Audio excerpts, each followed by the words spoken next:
नमस्कार साथियों। एक ऐसा विषय जिसको लेकर अक्सर ये कहा जाता है कि अगर ये समझ में आ गया तो उम्र भर साथ रहता है, और अगर समझ में नहीं आया तो हर एक दिन आपका हर एक निवाला मुश्किल कर देगा। ये सब्जेक्ट है ज्योग्राफी। और वैसे भी आपने सुना ही होगा, हिस्ट्री ज्योग्राफी बड़ी बेवफा, रात में पढ़ो दिन में सफा। ऐसा बिल्कुल नहीं है, समझते हैं इसको। आज इस टॉपिक को हम समझने वाले हैं। ये टॉपिक है महाद्वीप। ये है टॉपिक बच्चों वाला। क्लास 6 का जो बच्चा होता है उसको भी पता होता है कि कुल कितने महाद्वीप हैं। लेकिन उन महाद्वीपों के बारे में जब आप उससे पूछेंगे तो वो लड़खड़ाते हुए बताएगा। कहीं कहेगा अमेरिका, कहीं कहेगा यूरोप, कहीं कहेगा फिर अफ्रीका। लेकिन वो स्पष्ट रूप से नहीं बता पाएगा। खैर, हालांकि वो उम्र के हिसाब से तो बहुत अच्छा किया उसने। लेकिन अगर आप लोगों से पूछा जाए तो आप लोग भी इसी तरह हकलाने लगते हैं। पूछा जाए कुल कितने महाद्वीप, तो बड़े कॉन्फिडेंस से कहेंगे कुल 7 महाद्वीप हैं। लेकिन पूछा जाए सातों के नाम बताइए, और साथों में ये बताइए सबसे टॉप पर कौन सा महाद्वीप है, सबसे अधिक क्षेत्रफल किसका है, तब शायद आपका भी हाल कुछ उस बच्चे की ही तरह होता है। लेकिन इस वीडियो को देखने के बाद आपका ऐसा हाल नहीं होने वाला है। ये हमारी गारंटी है, ये सरकार की गारंटी नहीं, हमारी अपनी गारंटी है। चलिए इसको देखते हैं कैसे। कुल महाद्वीपों की अगर हम संख्या बात करें तो टोटल महाद्वीपों की संख्या हमारे पृथ्वी पर है 7। कैसे याद करेंगे इसको? इसको याद करने का सबसे आसान तरीका है, आप जो ये देख रहे हैं इस तरह से याद करेंगे। ये स्ट्रक्चर हमेशा ध्यान रखिएगा। आप कहेंगे इस स्ट्रक्चर का मतलब क्या है, ये तो एस की तरह दिख रहा है।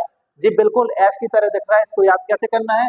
सबसे पहले यहाँ पर नॉर्थ अमेरिका महाद्वीप, ये रहा नॉर्थ अमेरिका महाद्वीप। इसको हम कहते हैं उत्तरी अमेरिका।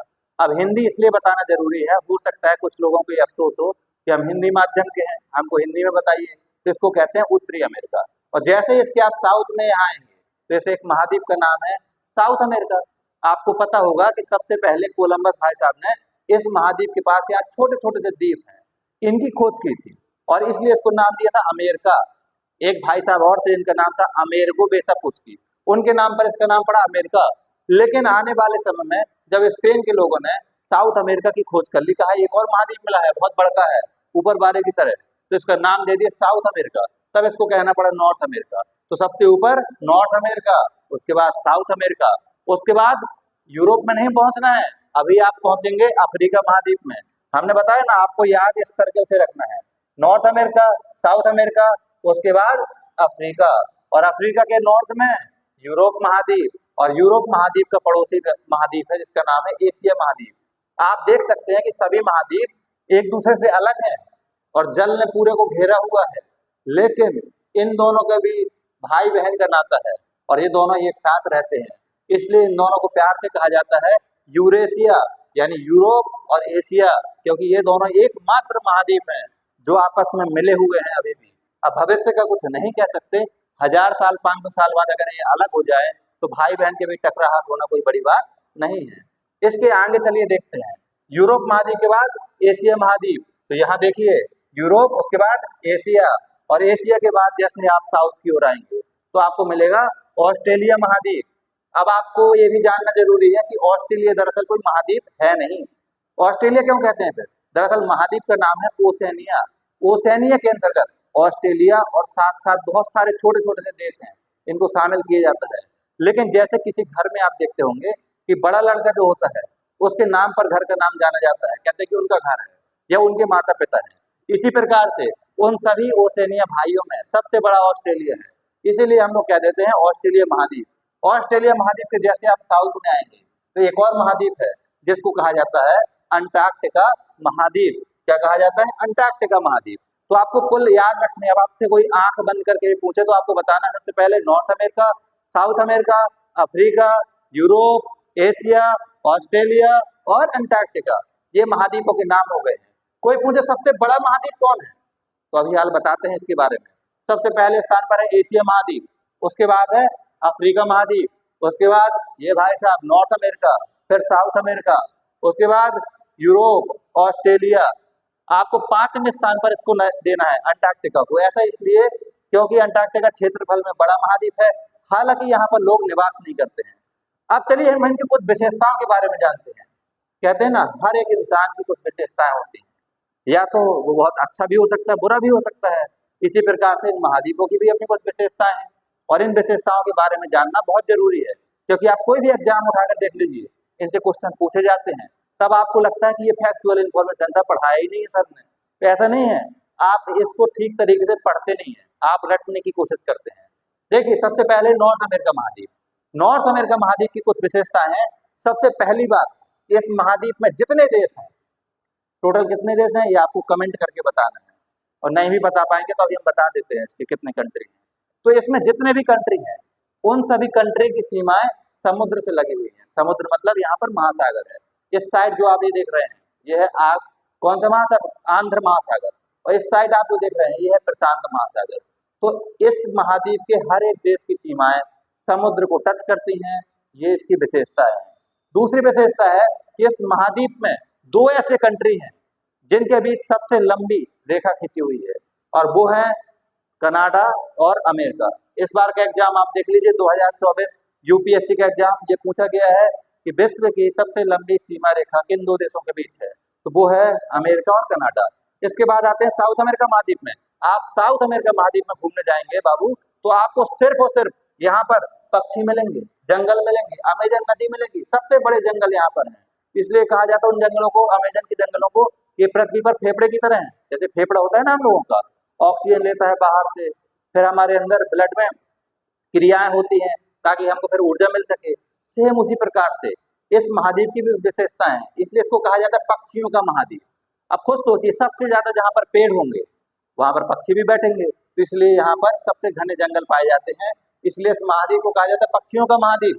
इतना ही नहीं, यहाँ पर अमेजोन नदी पाई जाती है, जहाँ बड़े बड़े सांप पाए जाते हैं, जिनके नाम आप देखे होंगे, पाइथन, एनाकोंडा, जो भी आप जानते हैं, ब्लैक कोबरा वगैरह, सब यहाँ पाए जाते हैं। इसलिए इसको कहा जाता है सर्पों का महाद्वीप, क्योंकि एकमात्र महाद्वीप है जहाँ हर वैरायटी के सांप आपको देखने को मिलेंगे। कभी जाइए घूमने के लिए यहाँ, आपको हो सकता है गली गली सांप देखने को मिल जाए। इसके बाद सबसे अधिक मैदानी क्षेत्रफल का प्रतिशत, परसेंटेज अगर आप देखेंगे, यानी इस पूरे क्षेत्रफल में, इतने पूरे क्षेत्र में मैदान का प्रतिशत सबसे अधिक है। अब चलिए, अब चलते हैं अफ्रीका महाद्वीप की ओर। तो अफ्रीका महाद्वीप के बारे में कहा जाता है कि इस धरती पर सबसे पहले अगर इंसान आया तो वो इसी महाद्वीप में आया, इसीलिए इसको कहा जाता है सभ्यता की उत्पत्ति का महाद्वीप। तो कोई पूछे सभ्यता की उत्पत्ति किस महाद्वीप में हुई, या मानव की उत्पत्ति किस महाद्वीप में हुई, तो उसका नाम है अफ्रीका महाद्वीप। लेकिन एक और बात समझ लीजिए, ये महाद्वीप भी अनजान था, गुमनाम था। 14वीं शताब्दी तक इस महाद्वीप के बारे में दुनिया को कोई खबर नहीं थी, और इस महाद्वीप में जनजाति समुदाय रहा करते थे, और जनजाति समुदाय कहीं बाहर घूमने उमने तो जाता नहीं है, उसको मतलब रहता है अपने कल्चर से, अपने क्षेत्र से। तो इस महाद्वीप को ना तो बाहर कोई जानता था, और ना ही इस महाद्वीप के लोग बाहर के लोगों को जानते थे। इसलिए 14वीं शताब्दी में यूरोप के लोग ये घूमने के लिए निकलते हैं दुनिया, तब यहाँ से कुछ लोगों का आगमन होता है अफ्रीका महाद्वीप में, और उनको पता पड़ता है कि ये महाद्वीप तो भरा हुआ संसाधनों से, यहाँ पर 50 प्रकार के संसाधन है, सोना है, लोहा है, कोयला है, क्या नहीं है, सब कुछ है।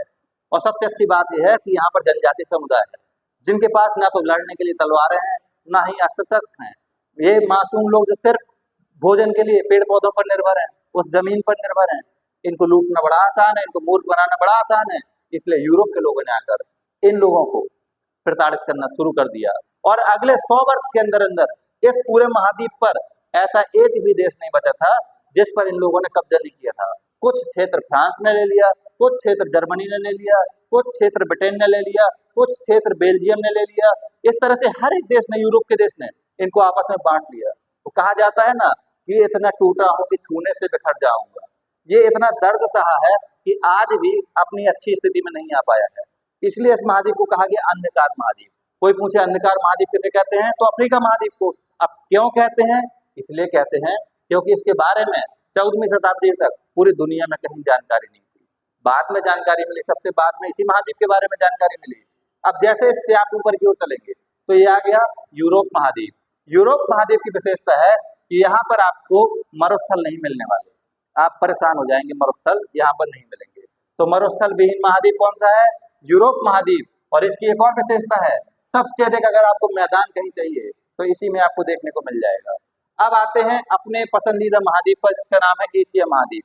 एशिया महाद्वीप पसंदीदा इसलिए है क्योंकि एशिया महाद्वीप में ही हमारा अपना देश भारत है, इसीलिए हमको ये ज्यादा पसंद है। कहते हैं ना कि बाहर वाला कितना भी अच्छा क्यों ना हो, घर वालों से लगाव भी अलग तरह का होता है, तो वही हाल एशिया महाद्वीप को लेकर है।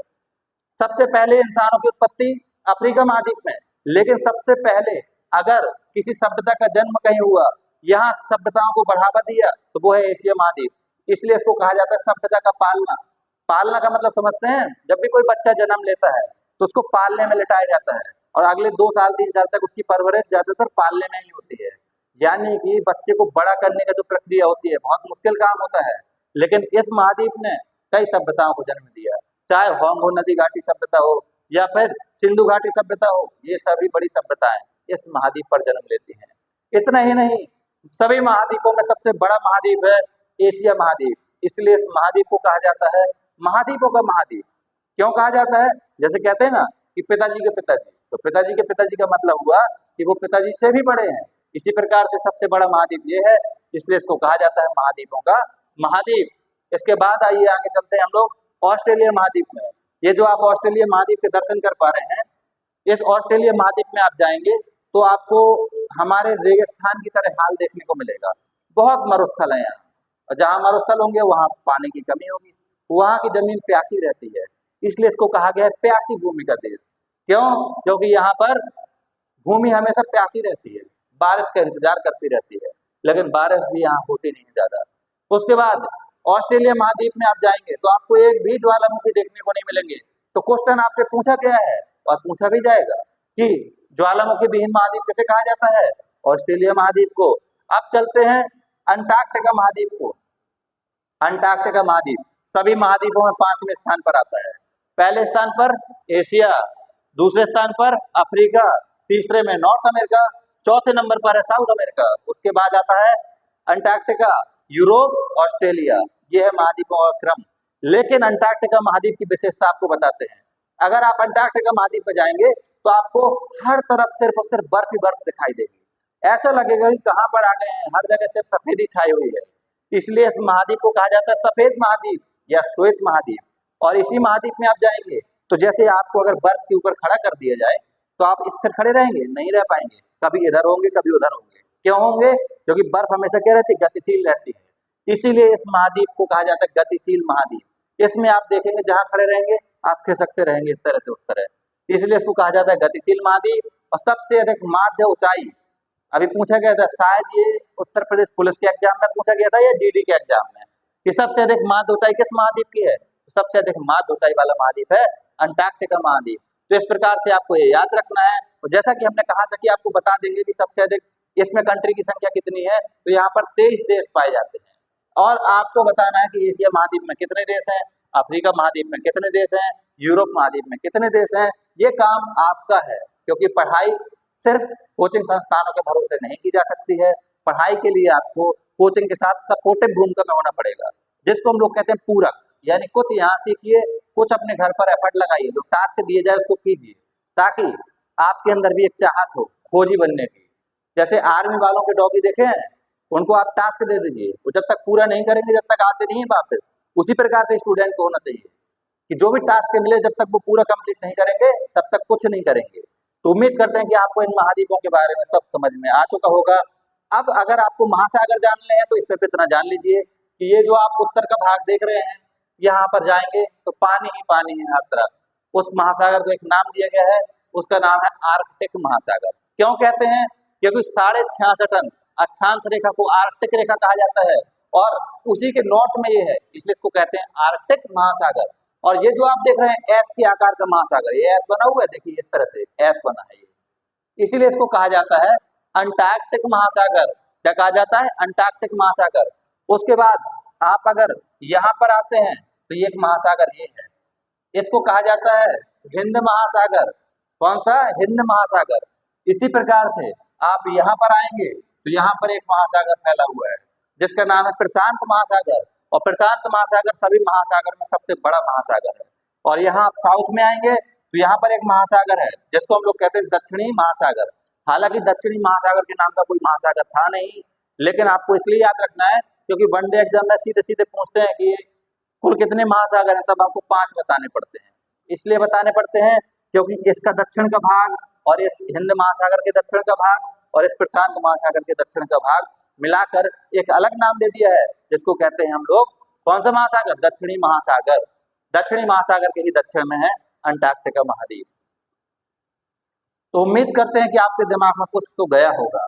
चलिए मिलते हैं अगले वीडियो में, तब तक मोटिवेट रहिए, पढ़ते रहिए और तब तक मत रुकिए जब तक सफलता प्राप्त नहीं हो जाती है, क्योंकि हम सभी का अंतिम ध्येय क्या है? टीचरों का अंतिम ध्येय होता है आपकी सफलता सुनिश्चित कराना, और आपका अंतिम लक्ष्य है सफलता लेना। हो गया?